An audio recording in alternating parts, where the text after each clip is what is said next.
Welcome. We are glad that you are joining us today for Little House on the Prairie Day. Our class has spent the last month reading the book Little House on the Prairie and learning about how the early pioneers settled, lived, and survived in the olden days. During our play today, we hope that you take some time and reflect on how much life has changed over all these years. Our play is based on the book Little House on the Prairie by Laura Ingalls Wilder. Laura Ingalls was born in 1867 and is the author of many wonderful books that tell us about her life growing up and living in the olden days. Laura went on to write an entire series of books about her life. The first book Laura wrote was about their first home in the book Little House in the Big Woods. Laura and her family lived in the woods of Wisconsin, with many of their relatives living nearby. Laura was 3 years old in that book. The next book Laura wrote, Little House on the Prairie, talks about when Laura, Mary, baby Carrie, and along with Ma and Pa leave the big woods for new Kansas territory. Their pet dog, Jack, followed the covered wagon all the way along their journey. When they settled, Laura met Mr. Edwards, Mr. and Mrs. Scott, and Dr. Tan. It wasn't long until the Ingalls family realized they had settled in Indian territory and had to move back to the woods in Wisconsin.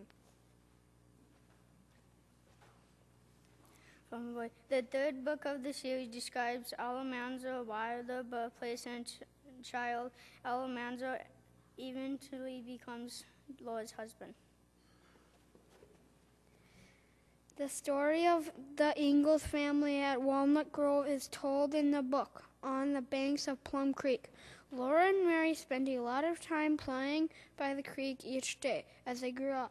Walnut Grove is located in southern Minnesota. By the shores of the Silver Lakes takes place in South Dakota and Cement, South Dakota. The Ingalls family moved to South Dakota when Pa took a job with the railroad. During that time in South Dakota, Mary lost her eyesight from scarlet fever. Even though Mary was blind, both of the girls made many new friends in their school days, and Smith Laura wrote about their lives growing up as young ladies in the book Little Town on the Prairie. Laura wrote another book about the cold winters in South Dakota called The Long Winters. Shortly after Laura was grown up, she fell in love with Almanzo Wilder, who would become her husband.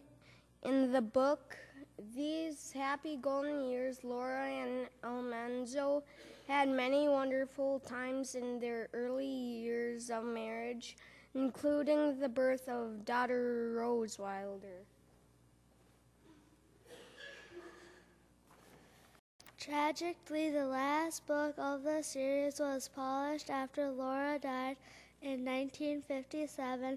The book was called The First 4 Years and described of the many hardships that Mary and Laura encountered during their first 4 years of marriage.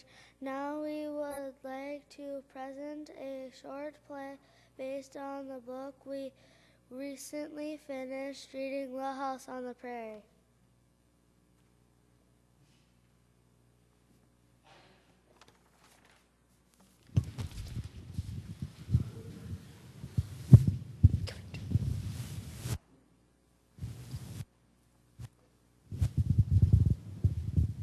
A long time ago, when all your grandfathers and grandmothers were little boys and girls, or perhaps not even born, Pa and Ma, Laura, Mary, and baby Carrie left their house in the big woods of Wisconsin.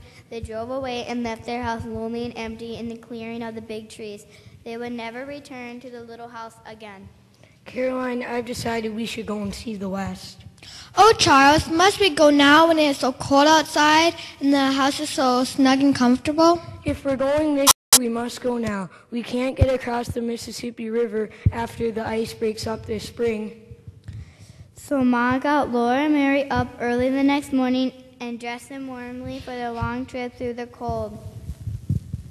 They said goodbye to all their aunts, uncles, and cousins. To go. I'm gonna miss playing with the girls. Take your turn to with Caroline. I'll remind you of all us back here. We sure are gonna miss you guys around here. When you get settled, don't forget to write. Mary and Laura sat in the back of the wagon while Ma and Pa sat in the wagon seat in front of the wagon. Ma sat in the seat while Grandma handed baby Carrie to her and gave them both a big hug. I'm sad I won't be able to watch my grandchildren grow up. Take care of them, Charles.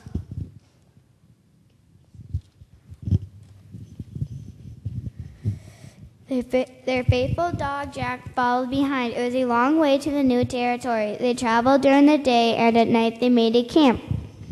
At night, Pa would play his fiddle and sing to the girls. They traveled through Wisconsin, Minnesota, Iowa, and Missouri. One spring day, they had to cross a wide creek. This creek looks pretty high. I better tie down the wagon cover. Girls, you sit still in the back. When we cross the creek, can Jack ride in the wagon? Please, Pa. Jack can swim, Laura. He'll be all right.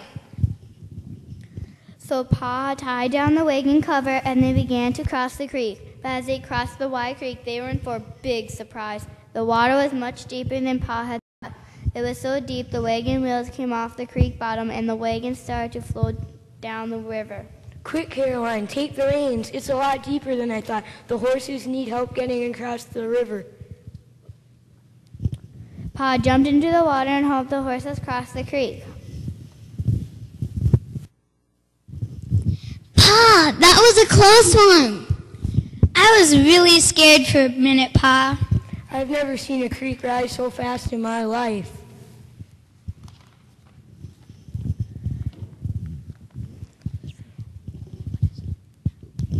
Where's Jack? They had lost Jack. He must have not been able to swim across the creek when it was rising so quickly and swiftly. The whole family was sad. That night they camped as usual. While they were eating, they saw eyes approaching the tall prairie grass. Look, a wolf! It can't be a wolf. The horses are too quiet. It could be a lynx or a coyote. Stay here, everyone. I'll get my gun. Then all of a sudden they knew what it was. It's Jack! It is Jack. We're so glad you found us. Good boy! The whole family is back together again. Laura felt much safer on the prairie with Jack around. The next few days they traveled even farther on the prairie. The tall prairie grass was endless, but after traveling for days, Pa found the place to build their log cabin. Here we are, Caroline. Right here we'll build our house. The next day, Pa took the entire wagon apart except the wheels and the wagon box and headed down the riverbank. He cut down large trees and hauled them up to the house each day. Pa and Ma started to build the house. Unfortunately, a log dropped on Ma's foot, so she was no longer to help. Pa decided to look for help.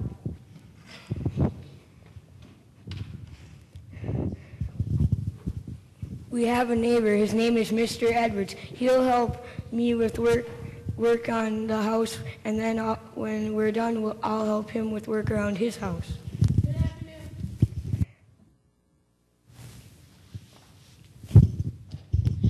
Good afternoon, Caroline. It's a pleasure to meet you. Now, Mr. Edwards was a wildcat from Tennessee. He could spit tobacco farther than Laura had ever imagined.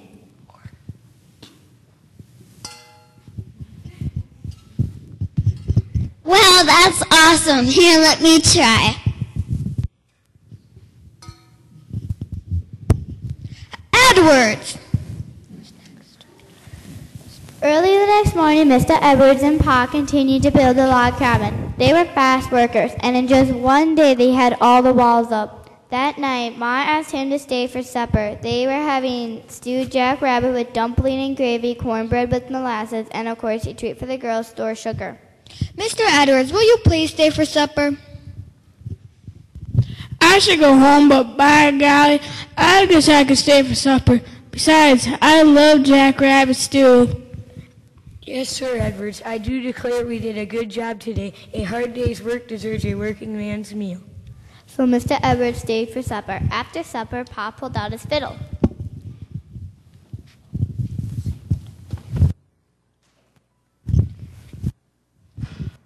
Pa, can you please play your fiddle? Sure, Mary. I'll play while you girls sing and dance. You too, Edwards.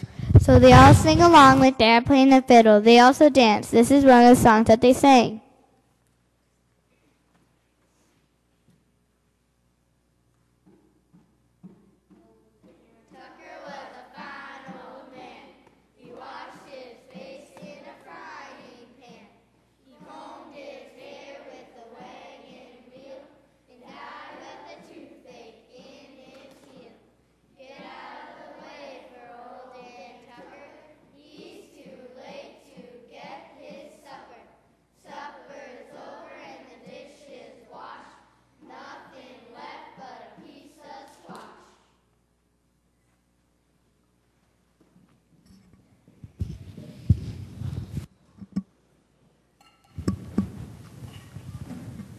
The next day they moved into the log cabin.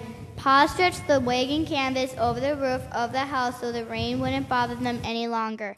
Then Pa made a sturdy door that could be locked when they were in the house. A few weeks later, he made a roof and a floor for the house. Pa also made a fireplace inside so Ma would not have to cook outside any longer. Oh, Charles, it's wonderful that the fireplace is done. Tonight we will eat inside like a family again. Pa, why doesn't the smoke fill up the house? Well, Laura, I made a chimney that sticks out the top of the fireplace so the smoke can escape and not fill the house up with smoke. I like the fireplace because it makes the house so warm and snug, just like our house in the big woods back in Wisconsin. So that night, the Ingalls family had everything they ever wanted. They had a nice house with a wooden floor and wooden ceiling, a stout, sturdy door, and a warm fireplace to cook and heat the house. A few days later, Pa decided that he would go hunting for some prairie chickens and plump rabbits. I'm going hunting today, Caroline. I'm going to leave Jack here to protect you girls. Mary, no matter what, don't let Jack loose. When Pa left, something terrible happened that nobody expected. The girls were outside trying to catch gophers when Mary looked up and... Jack's right here, Laura. They won't come over here as long as we stay close to Jack. But look on Jack's back. His hair is sticking up. He must be afraid of the Indians too. Oh no, now they're inside with Ma. We better go see what's going on. The girls ran and peeked inside the house. They saw two Indians standing near Ma. They both had leather moccasins and wore fresh skunk skins around their waists.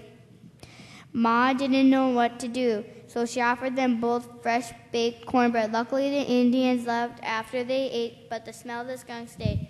They told Pa about it later that night. A few days later, Pa decided to dig a well. He asked another neighbor, Mr. Scott, to come and help him dig the well.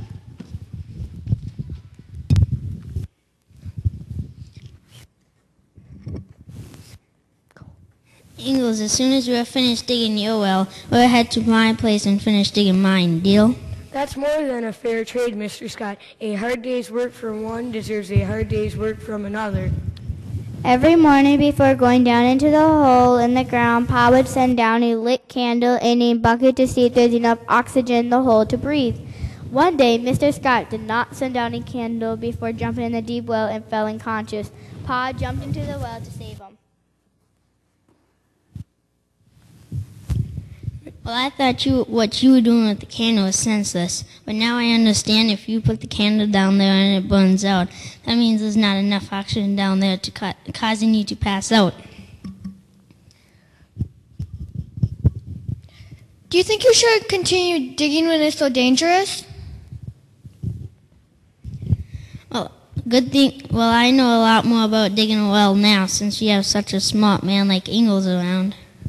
The well was finally finished, and the water was so cool and clear the girls had never had anything as good as this cold water. One evening, when the family was sitting outside by the campfire, they heard a pit-pat of many animals heading their way.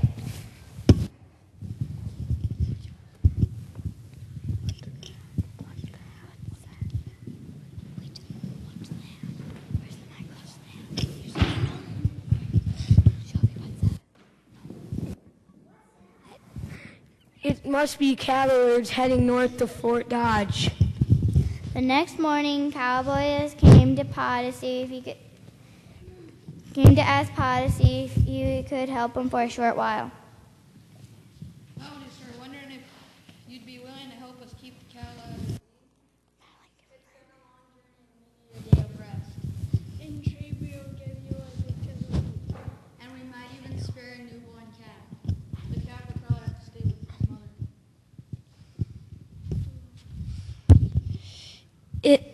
We'll give you both for a day's worth of work. So Pa helped the cowboys keep the cattle out of the ravine. Pa came back later that night with a big chunk of beef, a newborn calf, and a healthy cow. That night, they all had they had fresh milk to drink. That day couldn't get much better. As time passed, Laura and Mary wondered about the two Indians they saw in the house with Ma. They both hoped that they would soon get to see a papoose, a small Indian baby. One day, Pa told them they were going to explore the abandoned Indian camp.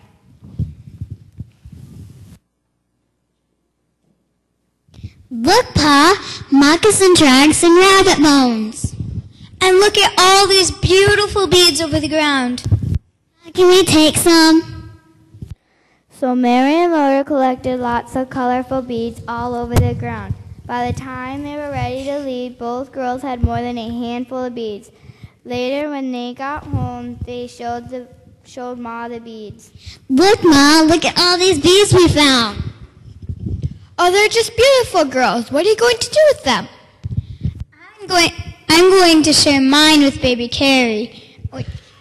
Laura didn't want to give any of her beads away, especially to her baby sister Carrie. Carrie can have some of mine too. As fall came across the prairie, the blackberries were getting ripe down in the ravine. The days were hot and long. The Ingalls family spent a lot of time picking blackberries.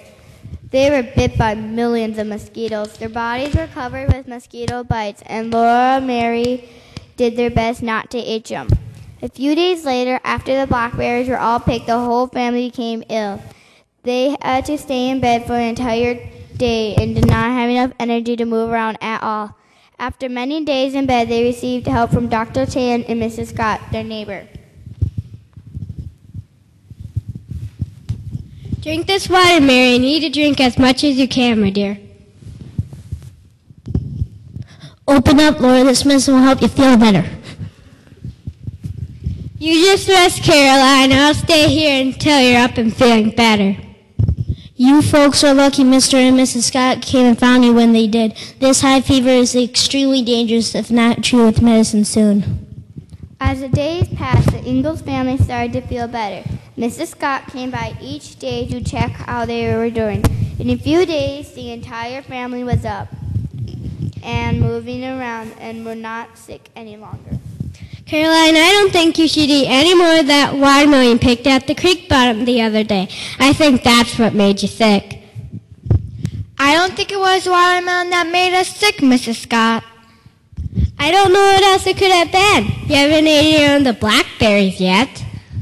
It wasn't the watermelon or blackberries that made the Ingalls family sick. It was the disease malaria that was caused by all the biting mosquitoes. As the days passed, Pa and Mom and the girls saw more and more Indians. One day when Pa was hunting, two Indians came to the house. Some Indians even stole Mr. Edwards' horses.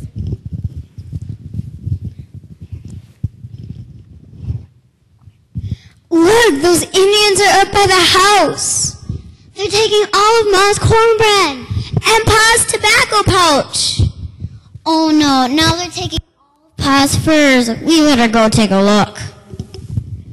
The Indians went as far as the door and dropped the furs and went away. The girls told Pa about it later that night.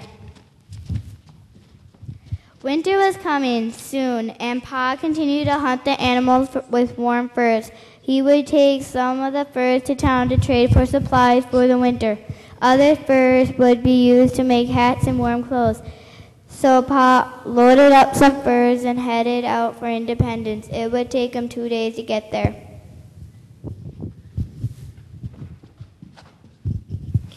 Good afternoon, sir. What can I do for you? I have a few coonskins. What are they worth? Well, let me check the trade-in value on my iPad. Oh, sure. Yes. Here it is. 3 coonskins are worth $7. Okay, I'll take some nails, a few bundles of sugar, and, a few pieces of glass. Hold on a second. I have to text my daughter back. A what? Well, thank you for waiting. Would you like to pay with debit card or credit card? I give up. Soon it was Christmas time. Mary and Laura were sad because Santa Claus could not cross the Roaring Creek. Both girls thought there would be no Christmas. Look at this big fat turkey. How's this for a Christmas dinner? Oh, girls, I'm so sorry, Santa won't be able to cross the creek. Anyway, you just never know what happened. As day turned into night, they heard the door latch rattle and a loud noise outside. Ingalls! Ingalls! Open the door! Great fish hooks, Edwards. What happened? Come in. I had to take my... You'll never guess what happened. I had to take my clothes off to cross the Roaring Creek. It was the only way to keep my clothes dry. Brr. Edwards, you're a crazy man.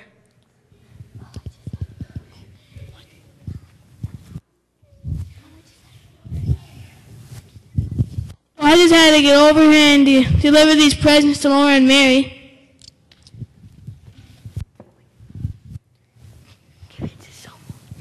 I'll give it to your mom so she can put it in your stockings.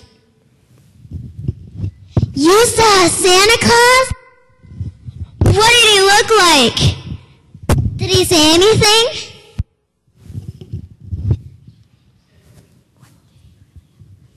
Did he really give you a present for me? And a present for me?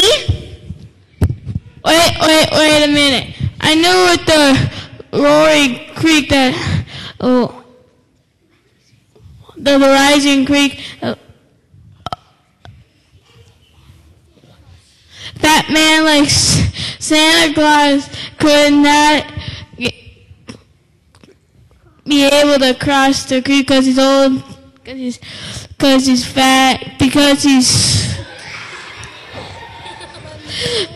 old and fat, but a long mean razorback like me could.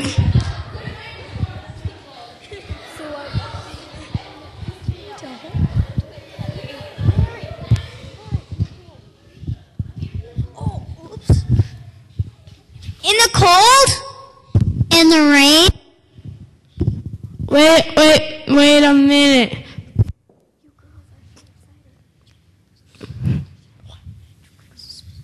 You girls are so excited. Let me tell you, when I met Santa Claus, I'll tell you what he said. Ho, ho, ho, Edwards. Do you know I sure do, Santa. I can help you deliver the presents to them. Edwards, you used to be on the nice list.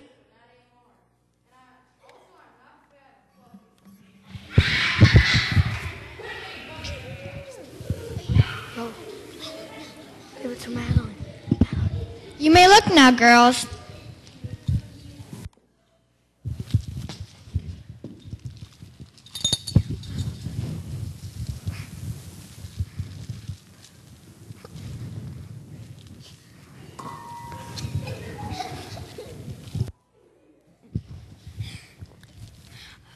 a tin cup, a striped candy, a small cake, and a bright shiny penny. But I guess this is the best Christmas ever. So it turned out to be the best Christmas ever for the girls. They all sat around the table and ate their Christmas turkey, and later Pa pulled out his fiddle and they all sang Christmas songs.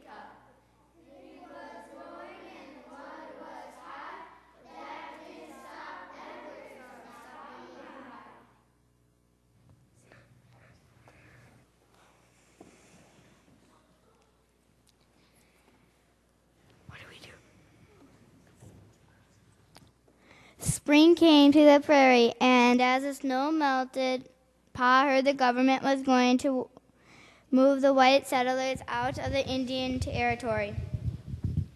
Oh no, Charles, not after we've done so much.